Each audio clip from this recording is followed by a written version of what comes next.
Look at the beach. Let's stop here. Okay. This place is cool. Hey guys, can you tell us where we're at? Grover Beach!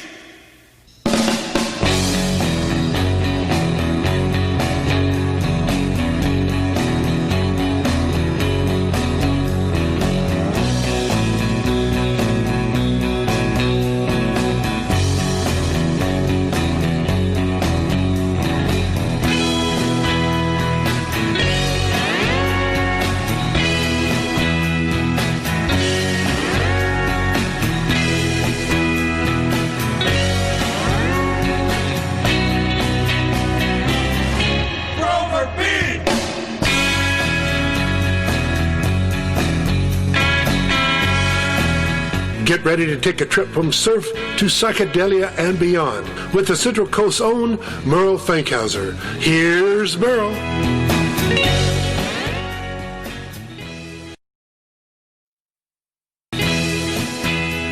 This is Merrell Fankhauser, and on this show we are featuring an interview I did on Russian radio with host Kirill Asimov.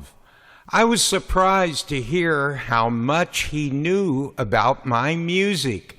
We talked about my 1967 song Lila that is in the movie The Trial of the Chicago 7, airing on Netflix and in select theaters. Kirill said that the interview will be broadcast in Russia in English and Russian, with my answers to his questions translated into Russian. Here we go with Yacht Radio host Kirill Asimov. Hello, Merrell. Glad to hear you, and welcome to the waves of the Yacht Radio. Great to be with you, Kirill. For the last few days, I have read and I have saw a lot of materials with you and about you, your songs, your videos, so I know quite well who are you. But I think that not every Russian knows about you. So how would you present yourself to the Russian audience? It can be a short or a long version, or both. Well, there's a lot to talk about, and you know I'm on a CD, a Russian space rock CD that is done quite well, and I have a song on that called Messages from the Dome, and it's all kind of space related. There's even a group doing a song with a tribute to Yuri Gagarin on it, and that's been out for a year and a half now, and I've had other things on Russian radio, and I promoted that release that they did. It's First in Space is what they called it. It was a tribute to Russian space exploration. So I don't know if you know about that. Yes, I know about it because I saw one of your Tiki Lounge videos on the YouTube when you were mentioning the Russian group playing space rock. Oh, okay. You saw it on my TV show Tiki Lounge. Yeah, well, it got quite a bit of radio play in Russia, and you saw the video of me doing the song. But without connection to the Russian music, will it be true if I would call you one of the founders of the surf rock in the United States or in the world? That is very true. I would say it's probably in the world because I started out as a teenager and a surfer here in Pismo Beach on the Central Coast of California, and I had a band, and they were all fellow high school students, and we called ourselves the Impacts, and we started playing up and down the California coast, and we landed the job as the house band every weekend in Pismo Beach at the Rose Garden Ballroom, and it was the largest auditorium between Los Angeles and San Francisco at the time in 1962, and we were discovered there. And because I was a surfer, I put surf titles to all of the instrumentals I was writing, and Delphi Records, an important label from Los Angeles, discovered us there and put out our Wipeout album by the Impacts, and it came out in November of 1962, and we were one of the first bands that did this kind of instrumental music, and the term surf rock or instrumental surf music wasn't even coined yet, Krill. They hadn't invented that, but later on, that's what they started calling it. And yes, we were one of the very first bands to do this. And then bands sprang up all over the world, in Europe and all over the United States. It was really an amazing time. What was the golden time period for the surf rock?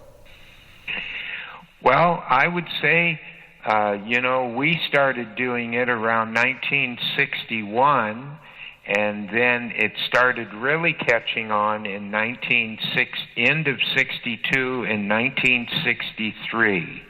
It became very big, and that's when it kept going.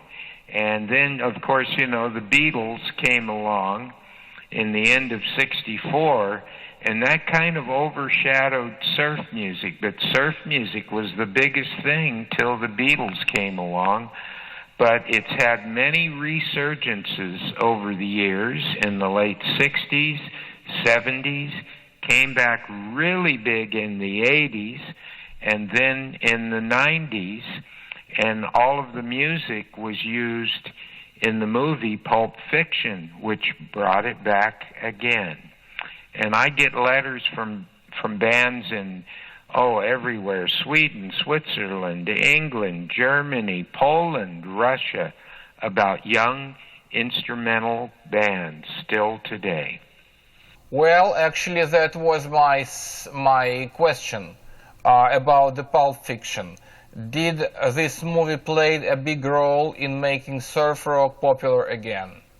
Yes, they did. They brought it back. When that movie came out in 1994, Delphi Records in Los Angeles reissued the Impact's Wipeout album, this time on CD.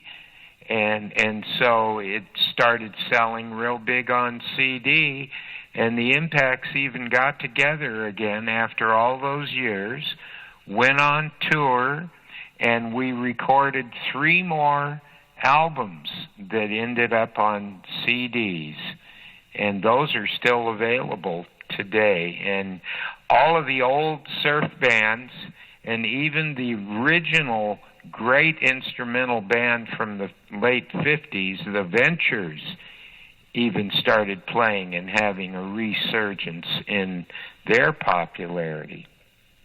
You have mentioned Beatles. So is it true that British invasion killed surf rock?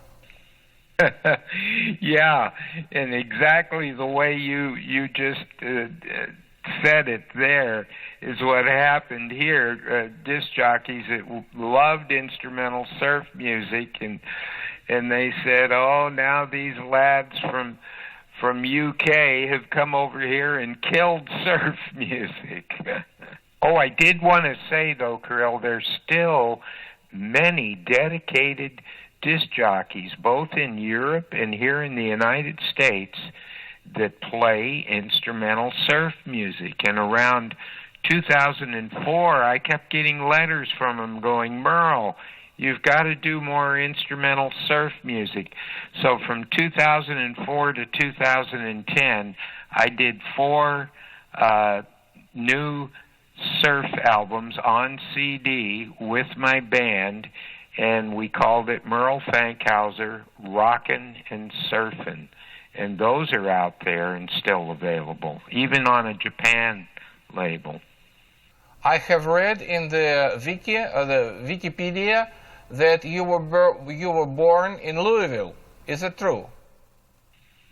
Yes, I was born in Louisville, Kentucky. I lived there till I was about 13 years old, and my dad played guitar, and he taught me my first chords on guitar.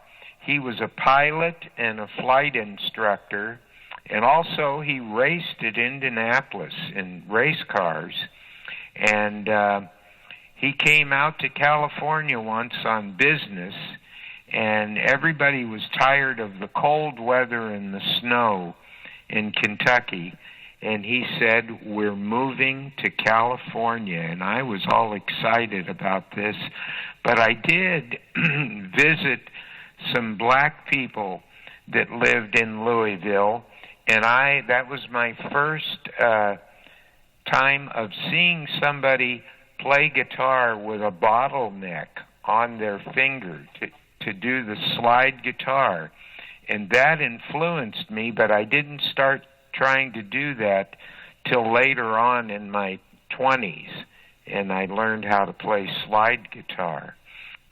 The Louisville is a very special place for me. I'm the honorary citizen of Louisville since 1993, because I was there 2 or 3 times for the Business for Russia project, and we were doing good business for some years with a local company called Roof Lighting. Really? Wow, isn't that something? Very good. Yeah, I've gone back there twice, played music back there once, and I have cousins that still live there. Okay, let's talk now about the boating and the yachting, because we are the yacht radio, so this is like our topic. First of all, I understood that you are very well and very closely connected with the topic of the boats and sea, because you are the surfer, and you was playing and you are playing the surf rock. But besides of that, I have read that you were doing the whale and dolphin research on a yacht. Please tell me about it. Yes, that's true. In the mid-'70s, I was living on the island of Maui. I moved to the island of Maui in 1973 with my band Moo that had an album out, and I met a captain of a yacht there, and he had me come on the yacht that was sponsored by a whale and dolphin research company called Project Jonah. And I got to spend a month on the yacht going from island to island, and I was scuba diving, and we helped birth a calf from a whale. And I would get up every morning, and the dolphins would be swimming around the boat, and I would go out and swim with them. And then one night, they had a hydrophone so I could listen under the water. I heard the whales talking back and forth to each other, and I figured out the keys. It was like musical notes that they were doing, and I started writing it down on music paper and finding out these different patterns in different keys that they would, communicate with. And I wrote a song called Save the Whales. And when I presented my papers and my research to the Project Jonah president, they were amazed. Nobody had ever thought to write down what the whales and dolphins were saying on music paper. And so I handed all of that in, and I remember performing at a big concert with my band on Maui the song Save the Whales. But it's an odd thing, Kirill, that song never got recorded. It was done live, and somebody probably has it on video somewhere, but I never recorded it. Okay, let's speak a bit about the Tiki Lounge show. I saw a few issues of it on the YouTube, and I was excited about the way you hosted, about the atmosphere, about the people whom you invite. And few days ago, on the Saturday night, I was watching it with my friends, and they also said that this is a great show and you are the great person.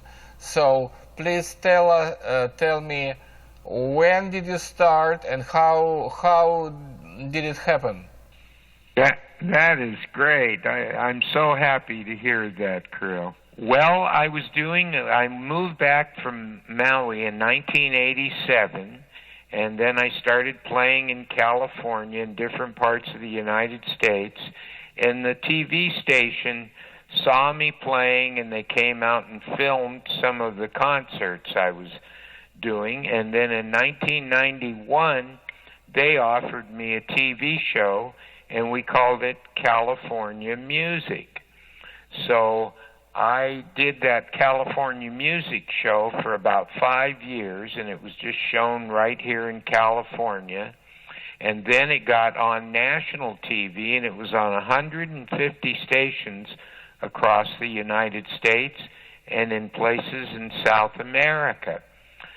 So I stopped doing that show, and I went on tour because I just didn't have enough time to do both.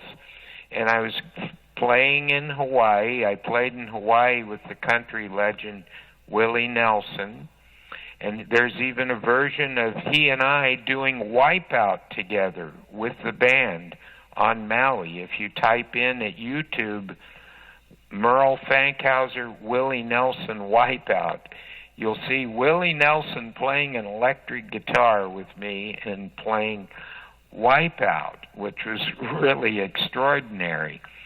And so then another station in San Luis Obispo offered me to do another TV show, and because I had been in Hawaii and I brought a tiki back, I was looking at the tiki, and I have a set in my backyard now where we've been filming, and I saw the tiki and I said, let's do a TV show called Tiki Lounge. And this was in 2000. And I've had everybody from Willie Nelson, the Beach Boys, Jan and Dean, Canned Heat, just lots of groups that I knew from the 60s on the show. And there's 166 shows we've done now in 20 years, but I think there's only about 12 or so on YouTube, because the TV station doesn't want me to put it on YouTube, right away, because they want to have it on TV first.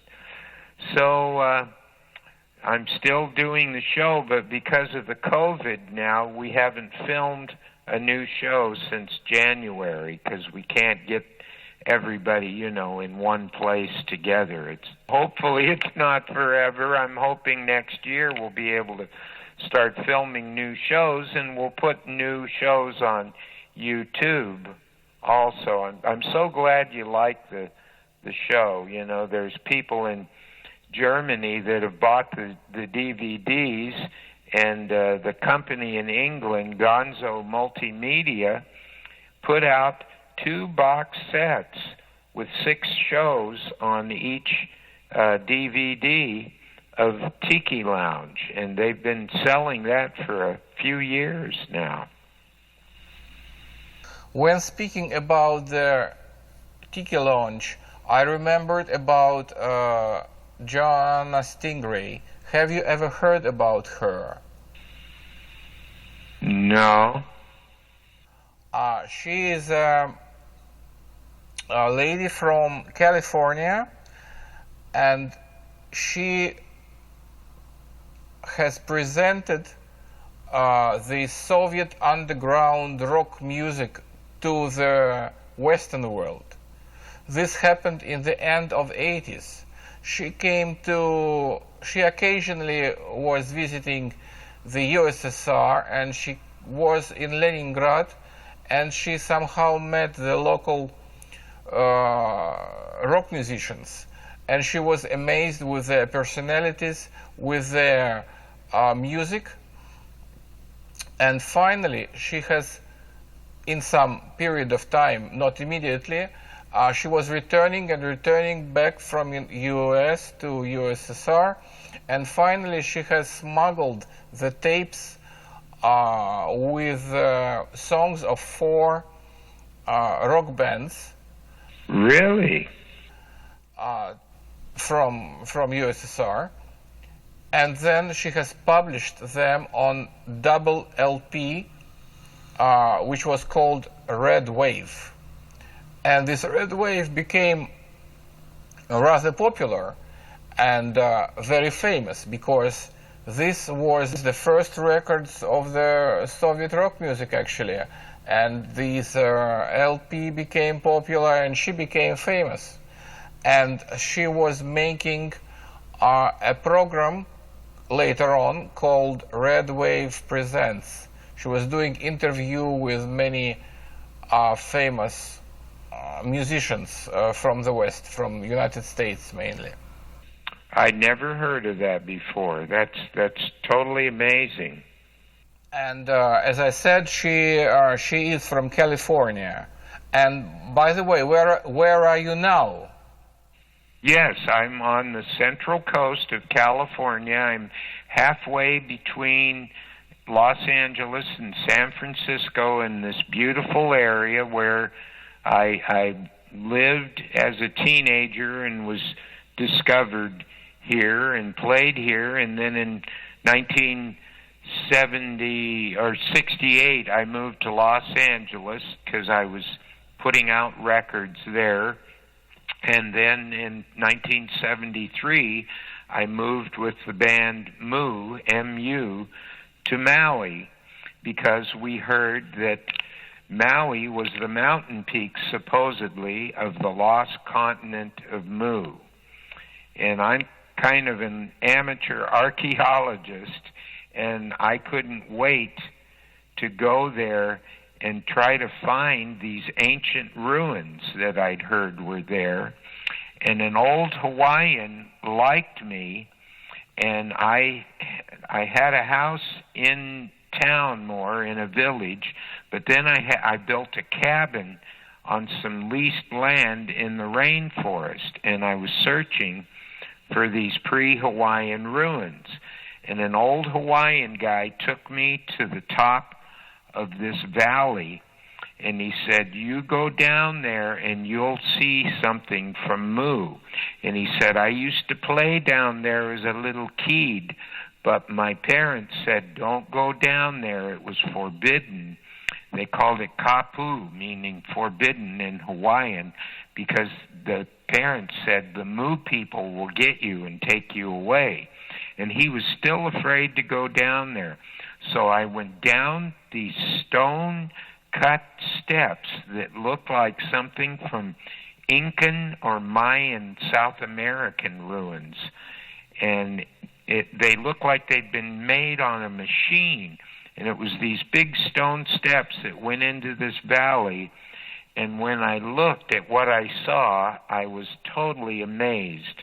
There were 4 pillars that looked like Grecian or something, and they were in a semicircle about 40 feet tall, with this pristine waterfall going down between them, and they were on a cut stone platform.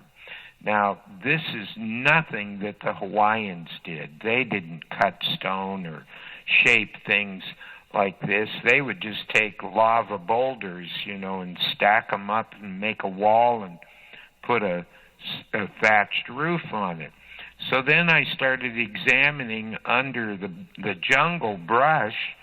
There was a stone sidewalk like this that went down and under the water out into the ocean, and I could see about 75 feet out where the lava flow from the volcano had gone over that stone sidewalk, and that lava flow in that area was over 1,000 years old. So I knew those stone steps were older than the lava flow. And some German archaeologists came down there, took a sample of some of the rock and carbon dated it. They said it was over 10,000 years old. So I explored the whole island looking for things like this. Okay, let's speak about the movies now. So I know that your song Lila is included in the new movie, which is coming on Netflix recently. But is it true that this song, the same song, was some years ago used in another movie? Yes, and this is on the song I wrote, Lila, first came out on an album in 1967, and it was a collection of songs that I recorded in the high desert area of California. We moved there for a while, and I recorded in this studio from 1964 to 67, and the record company gathered all of these songs together and put an album out, and we had changed the name. I was no longer with the Impacts, and I had a band called Merrell and the Exiles for a while. And in 67, the psychedelic craze was coming. So I said, we need a name that sounds more psychedelic. So I came up with this name, Fapper Dockley, which was actually the first two letters in the last name of each band member. And I put it together, and it came out Fapper Dockley. So this album, years later, became a very valuable psychedelic collector's item, and a sealed copy still goes for over $1,000 for a copy of the album. Yes, I have one sealed on the wall in my studio, framed. I have one open in a box that I have so I can play, and I have one extra open. And these movie producers, Krill, somehow have been finding these songs on these albums. And one of them was on a Rhino Warner CD compilation that was even nominated for a Grammy. That was Tomorrow's Girl. Well, then a few years ago, a movie company got in touch with me, and they were doing the movie Chappaquiddick about the Senator Ted Kennedy. And they picked Lila to be in that movie that did very well here. So here just recently, I get a call from my Hollywood agent, and they said they want to use your song Lila again in a new movie called The Trial of the Chicago 7. And it's getting a lot of publicity on TV and everywhere right now. And it's about a group of people that went to the 1968 Democratic Convention, and they were protesting the Vietnam War. And so, because that was in 68, and this album was out in 1968 and 67, it's timely, to fit in that time area. So I'm very happy about this because it's helping The album has been reissued on companies all over the world, and it's out on CD now, so it's helping it to sell. And it's just amazing. Several of the other songs have been mentioned in books and, 2 movies. A couple of them were in a TV series called The Truth About the Harry Kubert Affair, and it's just amazing.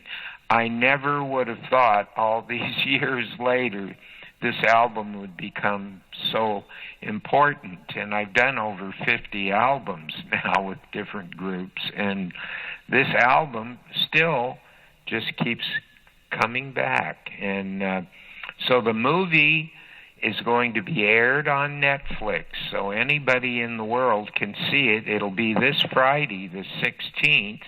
It's going to be aired, excuse me, and then in select theaters here in the United States. So I've been just doing one interview after another about this all over. Well, this Friday, October 16th, is a really special day for me because I have my birthday on October 15th, the previous day. Oh my gosh! Happy birthday! Actually, I have another related question. I was born in 1964. So, may I ask you, what was this year for you? Was it good? And what was happening during this year in California or in the United States? Oh my gosh! Wow.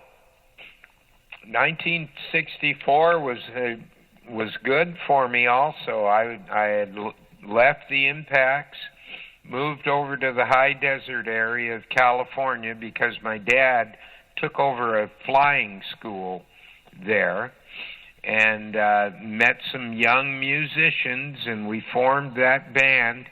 And we started recording for Glen Records, and they put out about 5 singles, the plastic vinyl 45 RPM records.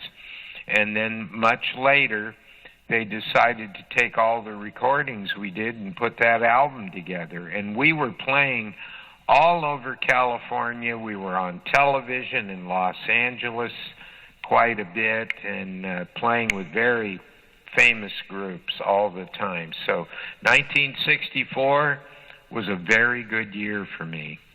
Okay, so we are having our interview for half an hour already, so that's a pretty long interview, so it's time to ask a final question. Well, we have a traditional question. When we interview a person, we ask what kind of music or song does he want to listen after the interview. So, Merrell, what kind of song would you like to listen after the interview? Or it could be your song or any other song. Well, I think it would be good if you used Lila. You can find Lila lots of places on the internet. If you would play that song, and then anything else that you of mine that you find that there's a lot on YouTube. Lila is on YouTube, and Lila is also just on there at different sites that you can hear it. Anything else that you think fits with the interview? Very good. Okay, thank you very much. Very, very happy to meet you, to talk with you, and thank you for the absolutely great interview, and I wish you all the best. All the best. Thank you very much. Bye-bye.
And now, one of the legendary creators of instrumental surf music, Merrell Fankhauser. I was lucky enough to play and honored to play for the first Dharma benefit way back in 80-something.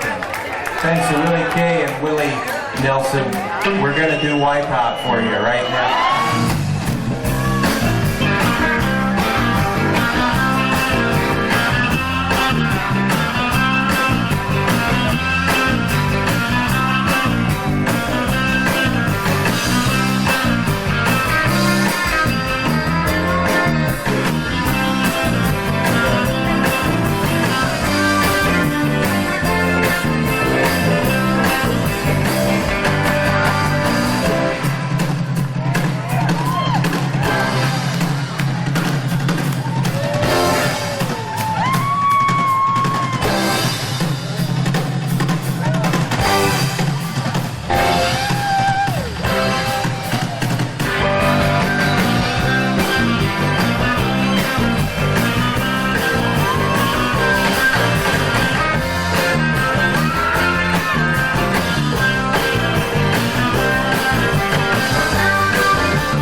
This is Merrell Fankhauser. You just heard my song Lila from the movie The Trial of the Chicago 7, airing on Netflix and in select theaters.